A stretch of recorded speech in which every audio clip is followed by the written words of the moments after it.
All right, everyone, welcome back to this Sidereal forecast. So today we're talking about the new moon in Virgo, which will be September 20th, 2017, this Wednesday. So Virgo, it's going to be a new moon. It's got some challenging aspects to it. It's going to be opposite up to Chiron, squaring up to Saturn, so forming a T-square. But as I always say, these challenging times collectively are good for self-improvement and development. And that's exactly what Virgo represents, right? So the constellation Virgo, the Virgin, is about refinement, right? It's about refinement. It's about self-control. It's about self-discipline. So this whole new beginning, which is very much new to us because we've recently just had the sun come in here, it is setting the stage for developing these qualities within each of us collectively. All right, so asking ourselves questions, where can we improve? Where can we refine ourselves, right? Where can we put in the work, essentially? And if you look at the constellation of Virgo, she is holding grain, usually. And grain is very symbolic for harvest, for doing the work, right? Planting the seeds, but also following through from the planting of the seed to the harvesting of the crop. So it's about work. It's about service. Right? So this all ties in with this whole improvement, daily routine, right? Structure, which is the earth sign of Virgo. So asking ourselves where we can cultivate these energies. And then with these T-square, or with this T-square, with this opposition up to Chiron, facing some wounds, right? What are some things we can do to heal in order to, do the work and embed ourselves and do the self-improvement?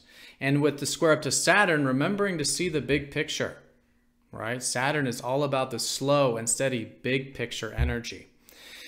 So we'll talk about all this in more detail because Mercury, the dispositor of Virgo, is going to be opposite up to Neptune at almost the exact time of the new moon, which I'll show you.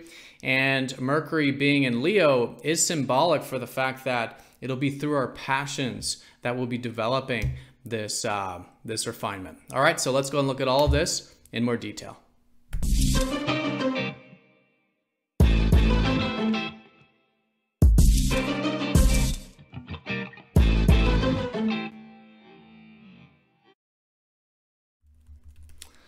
All right, so here is the chart for the new moon. You can see here the new moon right at the beginning of the constellation of Virgo. This is actually going to be the first of two new moons we're going to have in the constellation. The second one will be conjunct up to Jupiter, all right, in about a month from now. And that's going to be emphasizing the fact that this has actually been an area of expansion for about the past year while we've had Jupiter in Virgo. So it's all about steps. And what I'm getting a sense of this is just one beginning here of what will be a series of beginnings having to do with this development, with refinement, with work, with self-improvement. But this one's certainly more on the challenging side because of the T-square. And again, the square up to Saturn is symbolic for patience anyways, for remembering that things take time. So this is all going to be in a new area for all of us. I always recommend watching your weekly forecast to see which house this is. But again, asking yourself where you can start some new beginnings that you know is going to take some work, that does require this improvement, this refinement, and perhaps even service to other, right? It's very much what Virgo symbolizes. And with Saturn, taking the time to do that, seeing the big picture, challenging ourselves, right, to take action and steps, especially if it's in the face of any wounds with the opposition up to Chiron, all right? Because the wounds can be brought to the surface here, right? This is a spiritual time, the new moon. It's a time of listening. And these wounds can certainly arise throughout this time. So what are some wounds you can face? Whether you feel inadequate, incapable, right? Whatever those wounds are with Chiron, the best way of working with it is to go into it head on. The wounds, that is, right? So it's still the early phase of this. This is going to be unfolding for, like I said, the next month with this cycle. But starting to sit with and start to develop, these qualities where we can start to face some wounds head on, because through that, it's healing, it's rejuvenating, it's refreshing. Square up to Saturn, be patient with things, slow, steady, one step at a time, challenge ourselves. And then with Virgo in and of itself, developing self-control, self-improvement, refinement, and our work and service. Okay, great ways of working with this new moon. So as I was saying, you know, we can look at this further by looking at the dispositor, the ruler of this Virgo, the dispositor of this new moon. And, you know, Mercury's still in Leo. And in fact, we still have all these planets in Leo. All right, so Mercury, Mars, Venus.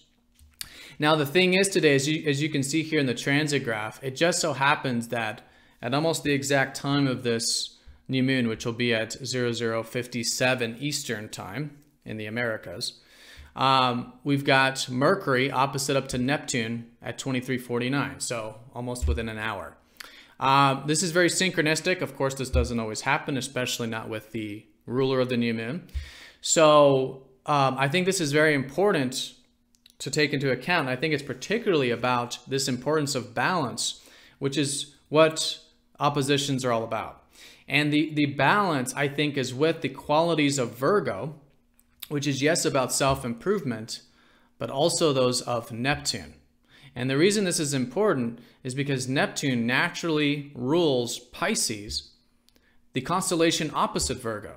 So if we think of Virgo as self-improvement, Pisces is everything that is greater than ourselves, the things we don't have control over. So I think this new moon is really pulling on the fact that in order to balance Virgo, we do have to bring in these Pisces qualities of faith, trust, surrender to the divine process or to something larger than ourselves. However you see that, whether it's God, whether it's source, whether it's the universe, divine intelligence. The philosophy is not so important with Pisces. It's just about our connection to that beingness, all right, to the presence of life, to the acceptance. And what arises from this is a lot of peace, a lot of tranquility. And I highly recommend working with this new moon in such a way. With Mercury opposite up to Neptune, you know, it's going to be a very dreamy time, all right, especially these 2 days, Tuesday, Wednesday, dreamy, nebulous, you know, in the clouds. And if we try to think about things too practically, if we go too much into the Mercury side of it, then it can be confusing, right? That's when the doubts come in, or the confusion, the uncertainty, especially about future things with Neptune and Aquarius. All right, so presence. And I think it's just a great time to really be enjoying the spiritual right now.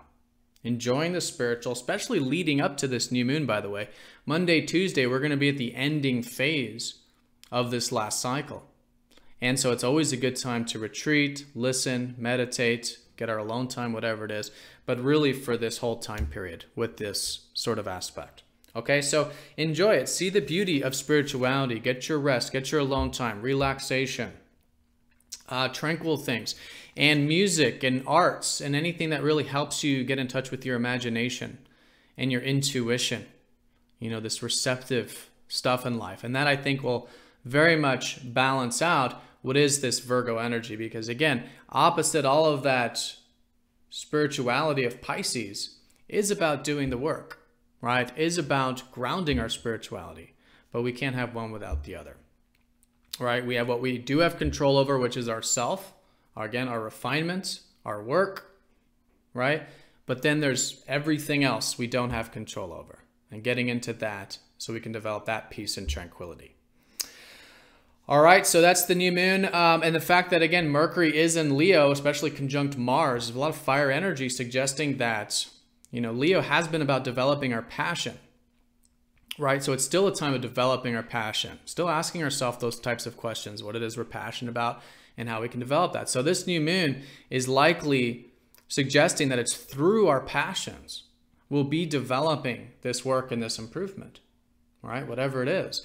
And this is actually the case anyways for Virgo, because Virgo comes after Leo, suggesting that in Leo, we get in touch with our passion, but then in Virgo, we develop it, right? We do the work, all right? Symbolic for like a painter. In Leo, we get inspired to paint, or the painter gets inspired to paint, but then in Virgo, actually gets into the art of painting, the skill of painting, to becoming, you know, to be becoming a good painter, right? So seeing where this is applying to you personally. Again, I do recommend your weekly, but asking yourself these types of questions. All right. So have a fantastic new moon, everyone. I want to thank you all again very much for all of your likes, comments, and shares with these videos.